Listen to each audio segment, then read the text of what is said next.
Magandang umaga po mga kapatid ko at ating pong purihin ang Diyos sa lahat na sandali.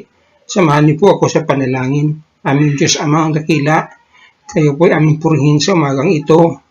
Dakilain ka namin dahil ikaw po ang Diyos na nagpatnubay sa lahat ng oras sa bawat isa. Hindi po Panginoon, kami po'y nanambahan sa iyo sa ganitong uri ng pagkakaisa upang ikaw po ay sambahin dahil po sa kadahilanan na marami pong mga cases uli ng COVID sa Santa Lucia. Kaya o Diyos, kami po'y dumadalangin sa umagang ito na patuloy niyo pong bigyan ng kaawaan ang bawat isa sa mga naging biktima ng virus na ito, Panginoon, sa lugar na yun.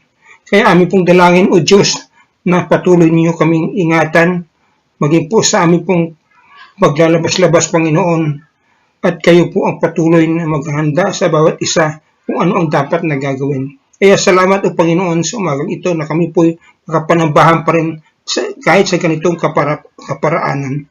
Kaya salamat o Diyos, maging po humingi kami sa iyo ng kapatawaran sa amin pong mga pagkakamali. Inyo po kaming bigyan ng awa, Panginoon, upang kami po'y patuloy na magpupuri sa iyo. Manumbalik ang aming pong kalakasang espiritual, Panginoon. At aming dalangin, Panginoon, sa umagang ito, ang lahat din po, Panginoon, na nagdaos ng kanilang kaarawan. Kami po'y papasalamat sa iyo pong patuloy na pagbigay sa kanila ng karugtong ng kanilang buhay, Panginoon. At sila po'y aming pong dinadalangin, Panginoon, na maging masaya sa paglilingkod sa iyo. Salamat din po, Panginoon Diyos, sa umagang ito na kayo po ay aming pumapuri. Ito aming dalayan sa pangalan ng aming Panginoong Hesus. Amin at amin. Mga kapatid, sa umagang ito po ay mayroon po tayong isa pong yugto na ating pong tatalakayin. Ito po ay isa pong karugtong doon sa ating atima ng buwang ito, pakinggan si Yahweh. Ang gabay ni Yahweh pakinggan. Kaya ito po sa linggong ito ay ating pong tingnan kung yun po ang ating pong paksa ay patungkol po sa regalo, biyaya, habag o awa. Kaya ito po yung matatagpuan natin sa ating pong mga aklat sa Episo 2, 1 hanggang 10. Kaya pagtuunan po rin natin, pag nabasa po natin dito ang Episo 2, 1 at 2. At ito po yung sinasabi sa panahon ito, si Pablo ay patuloy na nangangaral.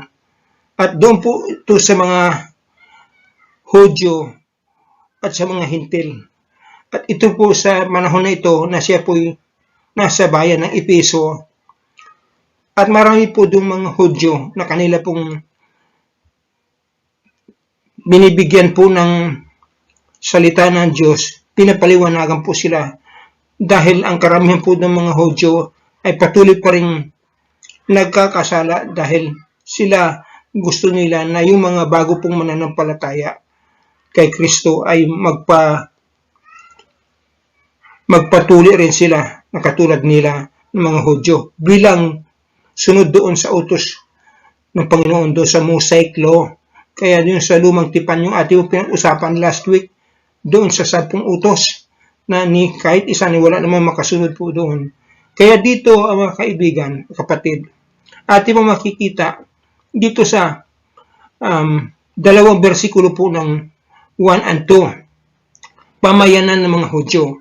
Aking basahin po, kung makikita po nyo dyan sa screen, ang sabi po doon, noong unay patay kayo. Ito po yung nakasulat na pula, ka-highlight. Ito isang sinasabi na kasama po tayo noon, patay tayo sa kasalanan. Dahil sa inyong mga pagsuway at mga kasalanan. Pangalawa, sinunod ninyo noon ang masamang takbo ng mundo ito at napailalim kayo sa prinsipe ng kasamaan, ang espiritong naghahari sa mga taong ayaw pasakop sa Diyos. Kaya si Pablo dito, mga kapatid, talagang usap siya doon sa mga Hudyo, lalo na sa mga Hintil, na ito niya paliwanag niya ng dahil kay Kristo Jesus sa kanyang biyaya, habag at awa, tayo po'y nangaligtas. Ngunit dito ay talagang hindi, halos lahat ng mga Hudyo noon sa mga panahon na yun, hindi agad sila sumusunod sa kung ano po sinasabi ni Pablo dahil hindi pa nila nakikita ang katotohanan at hindi nila maunawaan ng lubos. Kaya doon sa particular na sa episode 3, ang sabi mga doon ni Pablo, ang totoo, tayong lahat ay dati ring namumuhay ayon sa ating laman at sumusunod sa masasamang hilig ng katawan at pag-iisip. Kaya sa ating likas na kalagayan, kabilang tayo sa mga taong kinabuutan ng Diyos. Kaya mga kapatid, dito po, walang sinisino pong si Pablo sinasabi, tayong lahat siya rin din noon.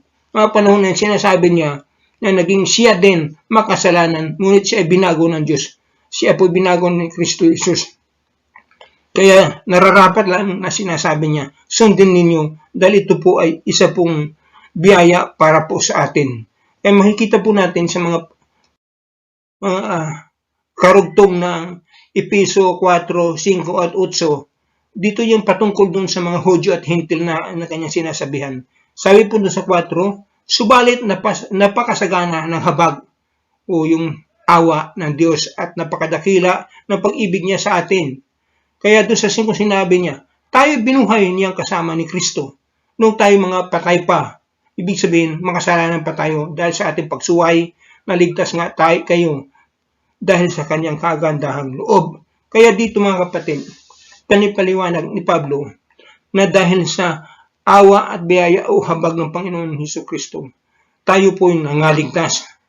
Ito po'y sinasabi niya doon sa mga Episo dahil siya din ay patuloy silang hindi sumusunod doon sa sinasabi ni Pablo na pangangaral nila. Na sila din po ay patuloy na sumusuway doon kahit po sila tumanggap na sa Panginoong Hesus Kristo. Sila po ay mananampalataya sa mga panahon ito, ngunit ang gusto nila na yung mga Hintil din noon ay dapat din magpatuloy na katulad nila bilang Hudyo. Ngunit ang mga Hintil talagang sinasabi po nila, hindi po kasi naunawaan po nila dito sa verse 8, sabi po dito, sapagkat dahil sa kagandahang loob ng Diyos, kayo ay naligtas sa pamamagitan ng pananampalataya at ang kaligtasan ito'y kaloob ng Diyos at hindi sa pamamagitan ng inyong sarili o hindi ito bunga ng iyong gawa. Wala dapat ipagmalaki ang sinuman. Kaya yung mga Hintil doon, talagang naniniwala sila na by grace o biyaya lamang na galing sa ating Panginoong Hesus Kristo. Kaya dito po, medyo nagkaroon po sila doon ng pagtatalo kung ano ba talaga ang dapat nilang sundin. Si Pablo o yung nakasulat pa rin doon sa utos ni Moses. Ngunit ipinaliwanag talaga ni Pablo doon sa kanila na sa biyaya lamang ng Panginoong Hesus. Wala tayong karapatan na dapat natin itanong kung bakit po tayo bigyan po ng kalayaan sa ating kasalanan. Kung hindi, dahil sa biyaya ng Panginoong Hesus Kristo. Ito po naintindihan ng mga Hintil. Bago ito po nabigay ng isa pong kalakasan ng mga Hintil upang patuloy silang maniniwala, mananampalataya doon sa ating Panginoon. Kaya dito ang sabi po dito, ang biyaya ay isang paksang laging tinatalakay sa Biblia at sukdulang nahayag sa bagong tipan sa pagdating ni Hesus Kristo. Doon po sa Juan 1, talatang 17, makita po niyo sa screen, sabi dito, ibinigay sa atin ng Diyos ang kautusan sa pamamagitan ni Moses. Yung sinabi ko kanina yung sa lumang tipan, yung 10 utos. Ngunit sabi, ang biyaya at katotohanan ay napasa atin sa pamamagitan ni Hesus Kristo. Ang salitang Tagalog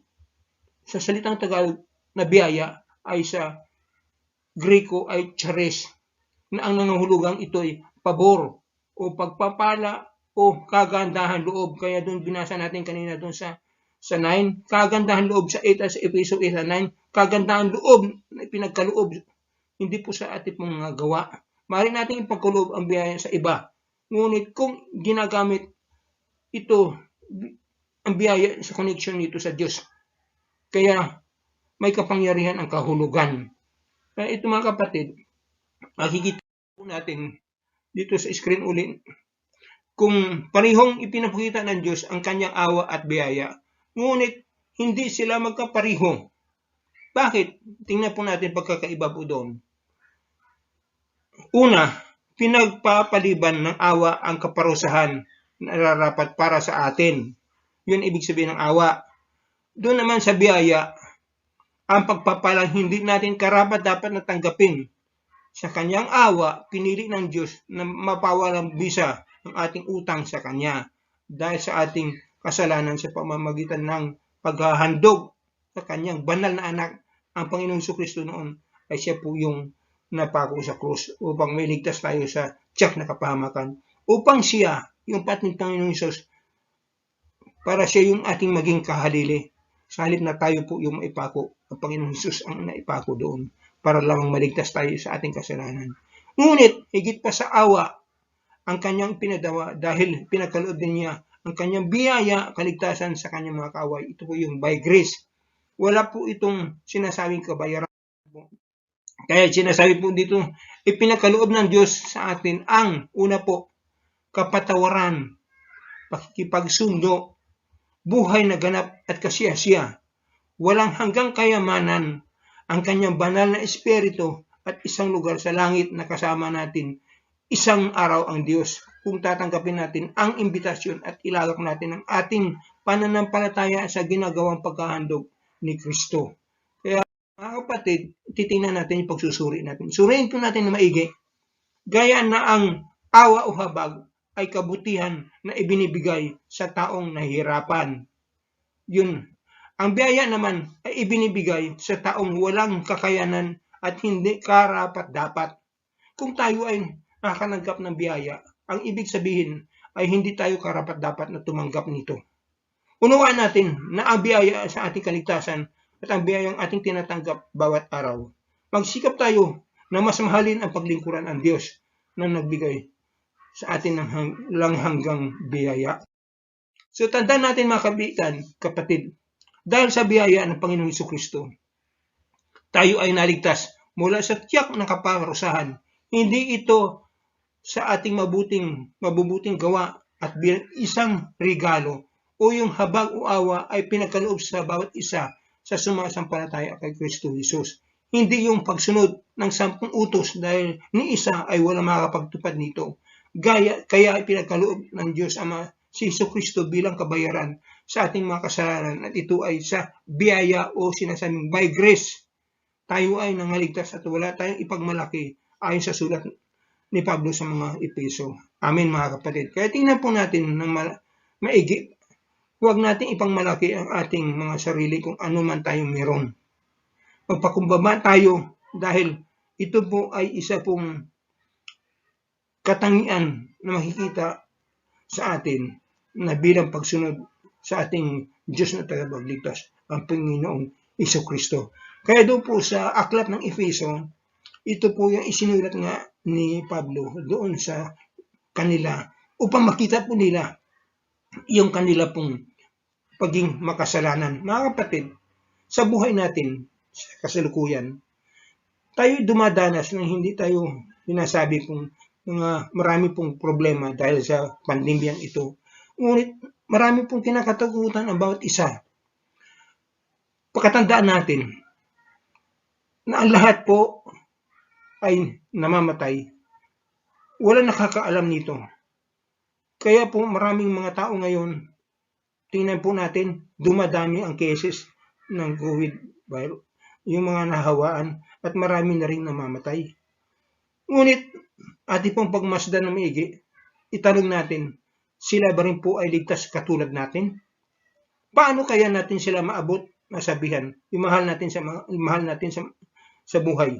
Paano natin sila mabahaginan na salita ng Diyos at mapaniwala o masabi sa kanila na ang biyaya ay ito'y bigay ng Panginoong Jesucristo sa lahat ng mga tao na talagang gustong magbago o maniniwala sa ating Panginoong Kristo. Kaya salamat mga kapatid at tayo po'y manalangin sa umagang ito. Aming Diyos, sa maiksing mensahe na to, doon sa taga-Epeso, sinabi ni Pablo na hindi yung mabubuting gawa ang magliligtas sa bawat isa. Hindi yung relihiyon ang magliligtas sa bawat isa. Kung hindi po yung biyaya ng Panginoong Diyos, kagandahan loob, at wala kaming dapat may pagmalaki kahit po yung pagtutulong namin sa bawat isa doon sa mga nangangailangan. Ito po'y walang silbi kung hindi po kami maniniwala at sumasampalataya sa aming Panginoong Kristo at tanggapin siya bilang aming Panginoong Hesus na tagapagligtas. Kaya, O Diyos, salamat sa umagang ito. Kayo po ay purihin sa lahat ng pagkakataon at kami po inyong samahan. Amen at amen. Tayo po ay tuloy-tuloy sa ating pong benediksyon. At ngayon, ang pagpapala ng Diyos Ama, ang kanyang kapayapaan na pinagkaloob sa bawat isa, lalo na doon sa lahat ng sumasampalataya sa Panginoong Kristo. At maging po doon sa biyaya na sinasabi ko ngayon, na pinagkaloob ng Panginoong Hesus, ang pag-alay niya sa kanyang buhay, at ang pakikisama sa amin ng banal na Espiritu, mula pa noon, ngayon ang nagpakailanman. Amen. Amen. Amen.